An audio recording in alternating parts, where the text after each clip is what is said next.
Before going over how to use Dataview, let's step back to the first principle. What kind of important problems does Dataview solve for us? Suppose we have accumulated a bunch of notes for the books we read. How could we visualize them in a table view with some meaningful table headers like book cover, author, status, category, etc.?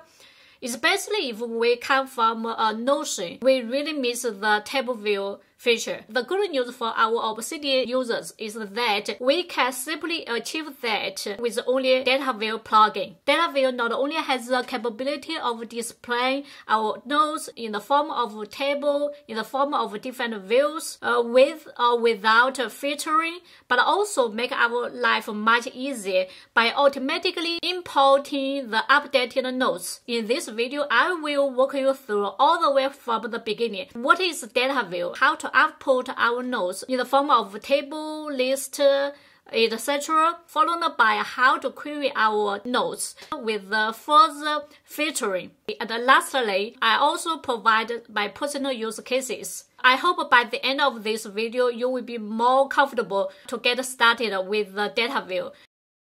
Let's have a brief knowledge about Dataview. So far, Dataview has been one of the most popular and extremely useful plugins in Obsidian community. It allows us to create a table, list, task, and even calendar in order to manage our notes, tracking our tasks, etc. But it can get overwhelming quickly from the very beginning when we first read the definition of Dataview.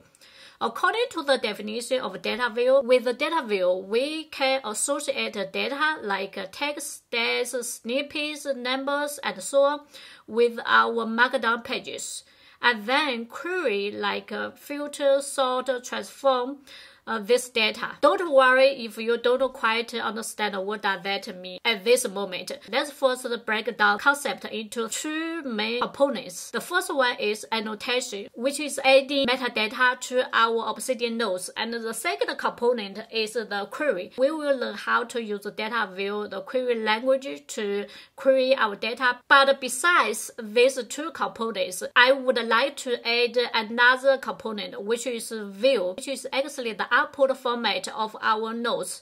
Up to now, Dataview provides us with 4 different views: the table view, list view, task view, and calendar view. We will talk through one by one. Okay, let's first install Dataview. Go to Settings, come over Community Plugins. We need to make sure this mode is off, otherwise we cannot use any plugins from the community. Then we come to here, Community Plugins. We first click Search for Dataview. Okay, and this one. Make sure we install this one. Click the Install. Then now it's installing the plugin. Let's wait a second. Okay. And then we also make sure we need to enable it. So click this one as well. Now the Dataview plugin is active for our Obsidian applications. We can use Dataview from now on. Okay, let me demonstrate the different forms of views. Currently, I have a bunch of notes in this vault. Let's try demonstrate different views for all the notes inside this vault. Similarly, whenever we write some code block in a Markdown editor, we probably start with 3 backticks, followed by data view in this case. The first one, I want to show you how to list all the notes. You can write a keyword called list or uppercase, doesn't matter. Let's see. I go to the preview mode, press Command E. Now all my notes from my vault show up here. The best part about a Dataview, it can automatically import any updates. So what do I mean by that? For instance, if I now create a new file, just for demonstration, this is a new file, December, something like this. And then we go back here, move down to the end of this file because I have too many notes. Okay, sorry. Let's move down. And then now, this is the file I just created. So whenever I create a new file, it will automatically import it to this list. You don't have to manually add the list, add the node into this list. This feature really saves us tons of time, make our life much better. So let's go back. This way is a list. Let's try another view called table. So like here, go to preview mode, Command E. And now we have a table with all our nodes. A little bit different from the previous list, we have a header and then with the name of the files. This file represents the table header of the name for each node. Similarly to the list, whenever we create a new node, it will automatically import to this table. The next one I want to show you is called a task. It means it will list all the checklists throughout all my nodes. So let's check out what does it look like. Okay. Sometimes I just randomly create some checklist to some nodes, but at this moment we just simply list all the checklists for all the nodes. So sometimes like maybe find it a little bit harder to associate the task to a specific node, but sometimes you probably find it useful, especially if you want to take a quick look of your checklist or some specific nodes. The last view is called calendar. A little bit different from table, list, and task views. In order to make the calendar view work, we have to give some arguments, otherwise it doesn't work. If I just leave like this, I go to the preview mode, it will give me some error. Okay, so let's go back. We could display all the nodes according to the date when it's created. So we'll use a file dot C means created time. So like this, and then we go to preview mode.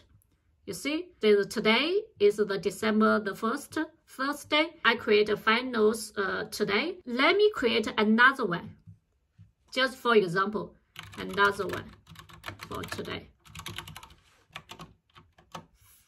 Now it becomes 6.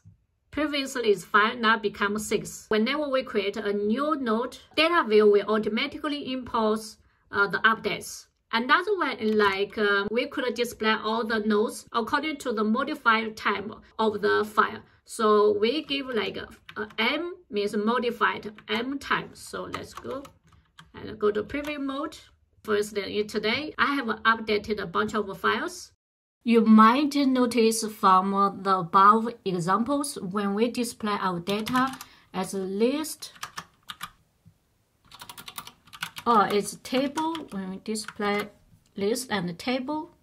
And the table looks very much like a list because we don't have the classic table headers. So this section, I want to show you how to display table headers for us. In order to have the table headers, we first need to know how to add metadata to our nodes, which is also called annotation. In the context of Dataview plugin, YAML is the most recommended way of adding metadata to our Obsidian nodes. If you don't know how to use YAML to add metadata, you can check out my previous video. I will put the link in the description below, but don't worry, you can still follow me. I will explain the YAML code in here step by step. In order to create a valid YAML, we need 3 requirements. The first one is we must have 3 dashes at the start and the end of the YAML code block. So like this and this, every metadata will be defined within this pair of 3 dashes. Let's first define some metadata. Let's try first like tags. We add some tags. If we want to create a new tag which doesn't exist in our tag system yet, we could create a new one by simply typing the new tag name, like new tag name. I just give you a quick example. Another one, I want to create like aliases. Aliases means another unique name for a node. So we can give like a new name for demo, YAML, something like this. And when we go to the preview mode by pressing Command E, now we create a valid YAML code which has 2 metadata. The first one is aliases, second one is text. Okay. At this point, I want to mention the second requirement for valid YAML. We should make sure we always have a space between this colon and the start of the value. If I just remove the space over here and then go to the preview mode, and now it tells us it's an invalid YAML. And then we can go back and quickly fix it. That's the second requirement. The third requirement, our YAML code is always at the top of the file. So we can write any note like this is the body text below this YAML block, not above this. If we write something like above and then the YAML block is not valid anymore. So we must remove anything before this YAML code block. So we remove this one and then we can type anything after this. Okay, just a quick sum up. 3 requirements for a valid YAML. The first one, we have to make sure we have the 3 dashes at the start and the end of this YAML code block. And within this code block, when we define the metadata, we make sure we always has a space between the colon and the start of the value. And the third one, we must make sure this code block, this whole code block must be the first thing of this current file. We cannot have anything before on top of this block. Okay, that's a quick review for valid YAML code. Besides text and aliases, we can also define other metadata. We can give any name. For instance, highlights and some text, some highlights text over here. I just created one metadata for this new node, for this node. If now I want to use it, I want to use a data view, use a table, use this new metadata as a table header, so I could just type like this.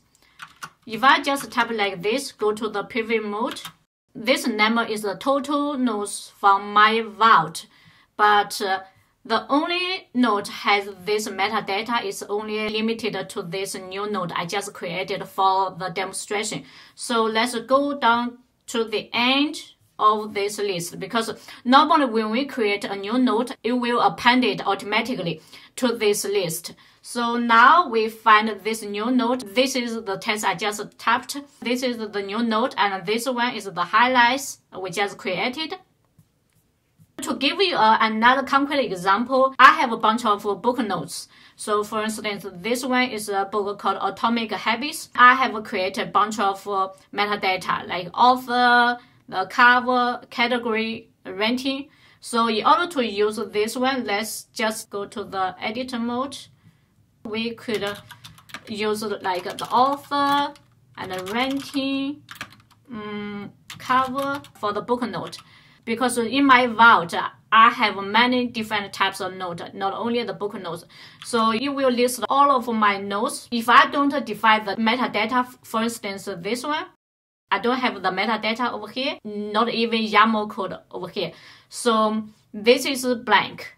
And for instance, this one, also this one. So there's no metadata over here. And also like this, no. Now we find the nodes which have such metadata. For instance, this one we just looked at it before. So this one, and then we have all of this metadata. So now I have the author, I have the rankings, I have the book cover. So the book cover. So over here, also this one, for example, like the same.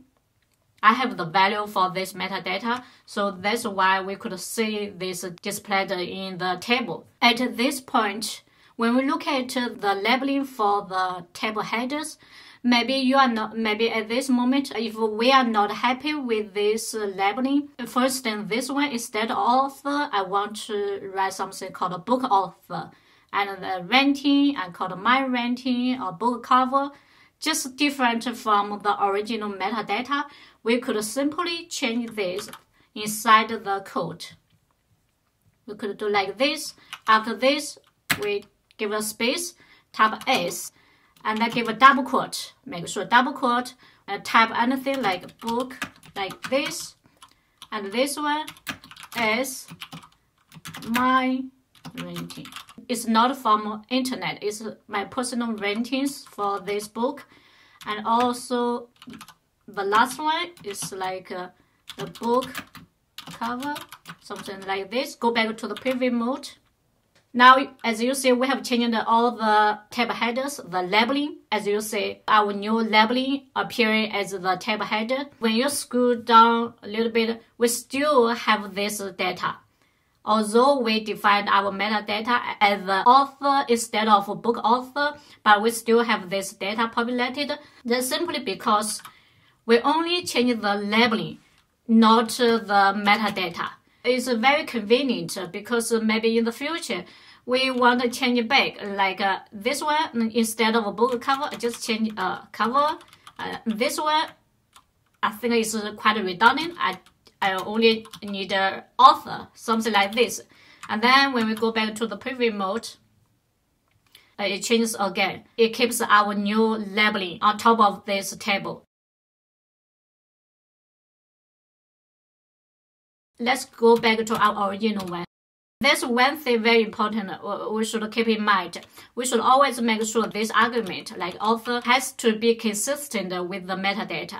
If I change this to uppercase like this, because for my knowledge, I don't have any notes has metadata with this word. So if we go to the preview mode, now we change it to this one, and let's see whether we have the value populated for this header. So let's go here. As you see, there's all blank. This one, I don't have the metadata with the first letter is uppercase. I don't have this one. Of course, you can change the metadata in the original note. Let's go to that book note. I change this to uppercase, and then we go back, go to the preview mode. Let's move to this. We have this value populated for only this note, because now we have this metadata, but not for the other one, because the other one is still lowercase. If you make a change to your metadata, make sure when you use the argument, when you use this over here, you should always make sure they are exactly the same. If you want to have a different name for your table header, you could simply change it as this, give a different name. This is a much convenient way, because as I mentioned before, we could have different ideas in the future. We don't know, we don't have a fixed idea. In the future, we could keep changing our ideas for the tab, for the labeling, and then we could change this to author or authors or with presses or something like a book author, like I showed before. This one is a lowercase, or this one give S. Instead of keep changing the metadata, it's better to just give a different labelings inside this Dataview code, which is much safe and save lots of efforts. Because if you want to change all the metadata to be like this, in my case, I have to go through, I have to change all of the note, replace this metadata with the uppercase A. We have learned how to show our notes as a list or as a table. But in many times, we probably only want to display some selected notes rather than all the notes from our vault. For example, I just want to display all my book notes, or some notes belong to one specific project. So how could I do that? Now we need to use the query from. The argument is the source. On the second line of our code, we just type something from and followed by the source. The first we can use a tag. Like I can use a book note tag because I have some notes with this tag. This means we only want to display the notes with the tag called book note. We need to make sure there's a space over here. We cannot type something like this. Here we need to pay attention to this hash. We must have a hash over here to indicate tag. Now we'll go to the preview mode by pressing Command E. Now it shows all the book notes. I only have 11, so all of them are listed here in the form of a table. And for each one of them, I have a tag called book note. So anywhere, yeah, so I have the tag book note. To confirm this, you could just type Shift Command F, go to the tag and type book note. In total is 1, 2, 3, 4, 5, 6, 7, 8, 9, 10, 11. In total is 11. Besides the tag, we could also use the folder name to list all the notes from inside the folder. So what do I mean by this? Check out my note. I put all of my book notes, in total 11 notes, inside this folder called book notes. So over here, if I don't use the tag, just use the folder note. So we have to make sure exactly the same, and then we go to the preview mode. It's the same result. Not only the first level of folder, we could also have some subfolder. For instance, I give another folder name called maybe by some different category like business, something like this. And then just give a quick example. Maybe just move this one to here. And then now inside this folder, I have one note. Okay, let's go back to our code. If we want to only show this note inside this subfolder, we could go over here and forward slash and business, and that's it. Now we only show the notes inside this folder. As I mentioned before, because Dataview automatically imports the updates. So if I make updates to this folder, the changes will be automatically reflected in this table. Like for instance, I move this one to this one, and then automatically changes. And now we have two notes over here. We could also exclude the files by the given tag.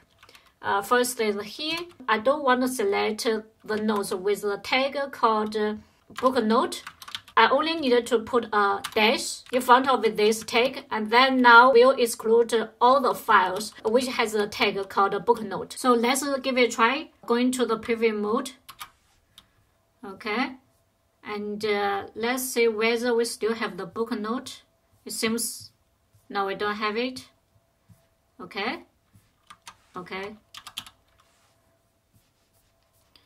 Similarly, we could also use a folder like give a dash, the same as before. In here we write the folder name called book notes.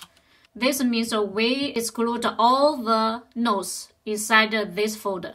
We could also try a different folder. For instance, this one maybe blog. Okay, let's try out this one. And okay, blog. Like this means I want to exclude all the notes inside this folder. I only want to display all the notes except the notes inside this folder. Okay, let's check out. Yes. We could also combine different sources. So we could combine the folder and the tag. I want to obtain all the files from the folder called blog, but also with a tag called book note. This AND means just AND. It's an AND combination. And let's check out the result. It's 0. But if now for a demonstration, like move this one to the blog, the updates is automatically imported to this table. So this line of code just means we want to only obtain the files which stay inside this folder as well as has this tag. If we give this tag like dash, which means we want to find all the files inside this folder, but exclude the file with this tag. So it will display all the notes inside this one, but not the one we just added. Okay, now we get. Let's do another experiment. Like I want to find any files with this tag or money. Like I want to obtain all the files with either this tag or this tag. So let's check out. Now we have all of these book notes, right? And as well as the other notes with the tag called money, okay? And money. Yeah, this tag called money. Okay, we have all of this tag. Because it's so interesting to play around, let's replace all with And I just want to check out how many book notes has the tag called money. I don't know. I just want to check out the result instead of going through all the book notes to check out whether I have this tag or not. I just write this line of code to give me the quick review. Now I don't have any notes based on this condition. It happens we have accumulated a bunch of notes a while ago. Now we want to have a quick look to see what kind of metadata do we have for these older nodes. We can use Dataview to simply write code like this, have a quick preview instead of going through all the nodes to verify whether we have some specific metadata or not.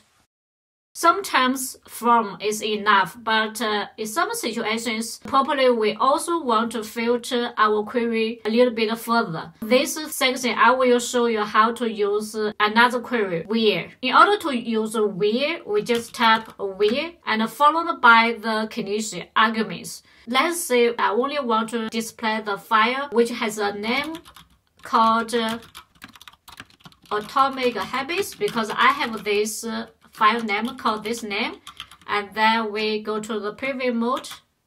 Then now we only show this specific file.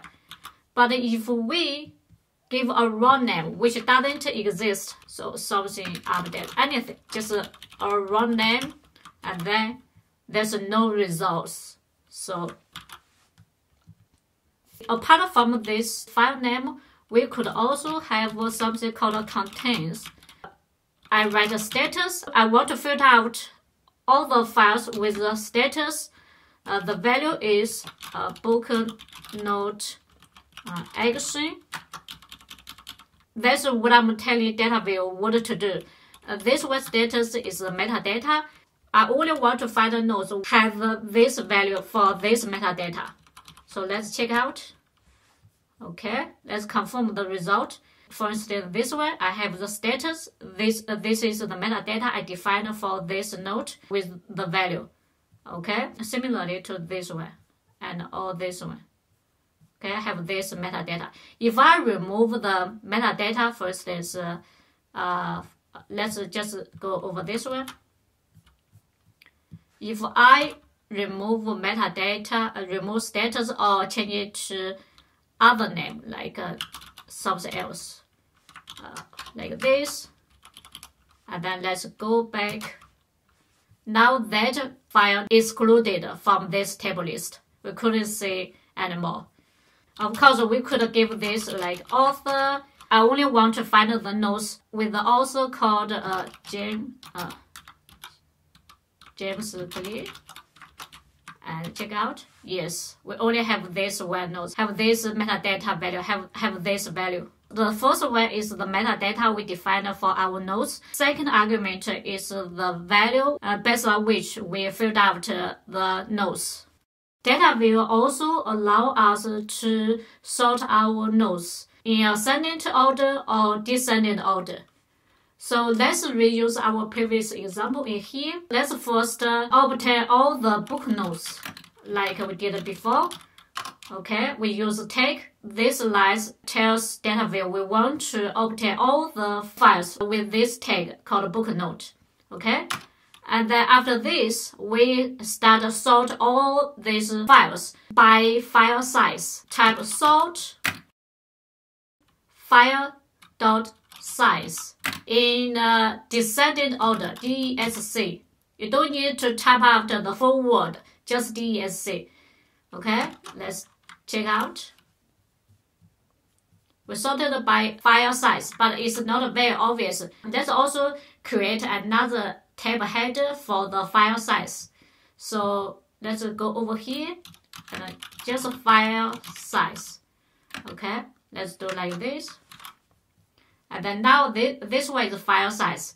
This one file, this is built in. So now we have sorted all the files by the file size in a descending order, okay?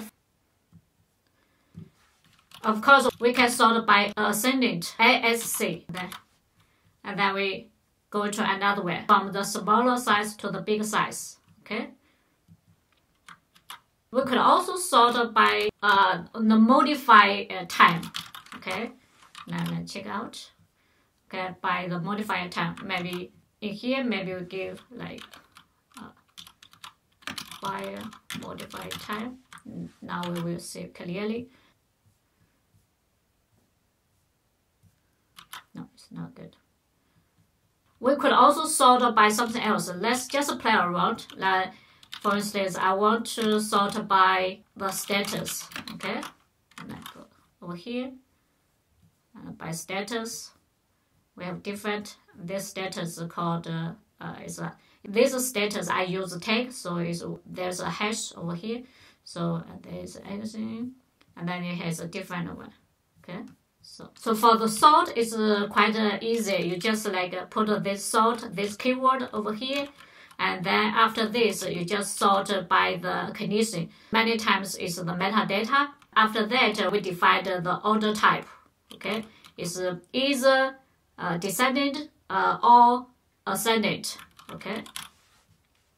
I don't cover everything, every detail about the Dataview query. If you are interested, you can directly check out the official documentation. We already talked about from, where, and sort. I also want to have a quick demo how to use the group by, because over here, doesn't sound very easy to understand. So I will give you a quick demo. So over here, let's delete all of this. We don't need this. And then I want to list all the book notes. The first one is the list, followed by by the tag called book note. Okay. We use the query called group by. Let's say I want to group all the book notes by the status. Okay. If we just type like this, let's check out what does it look like. Okay. So now we have listed all the status. We are intending to list all the book notes grouped by the status. But instead, we only see the status, not the link to our book notes. How to show that? Over here, we type rows.file.link. And then now all the files like this one, and then this one status is this book note exit, so it's over here, and this one the status is this one, book note face read, and this one, okay, and this one, okay. Looks really beautiful because you can visualize very easily. Every group starts with this dot. All of these nodes belonging to this group are inside this area, so it's very distinguished from the other areas. So in today's video, I also want to show you the real cases used for my own work. In my cases, because I love reading, I read a bunch of books, so I prefer a table to show me the author, the year of this book, and the book cover. And also, I give some category, or you can name like rentals or whatever, just for some personal purpose. And this one is about a startup, and most of them about self-development, and also the status. That's my real use cases. Besides book notes, I also use Dataview to display my project. Currently, I'm working on this project, this one, and now I use a Dataview to display all my notes belong to this project in a table. I have some keywords or have as well status as well, because it's easier for me to see the progress of these notes. As you see, this way is actually the current video I'm making now, so the status is still ongoing, and then it has the type like a blog and video, because not only for this video, I also will make a blog version for this content. And inside the code, I use this tag. This tag name represents this project. So for any nodes belong to this project, I will have this tag. First, this one we just mentioned. I have text like this one, the project web PM. I have this tag to represent this node is belong to this project, is associated to this project. Okay, that's it for today's video. I really hope you find today's video very useful. At least help you get some interest of using Dataview. See you next time.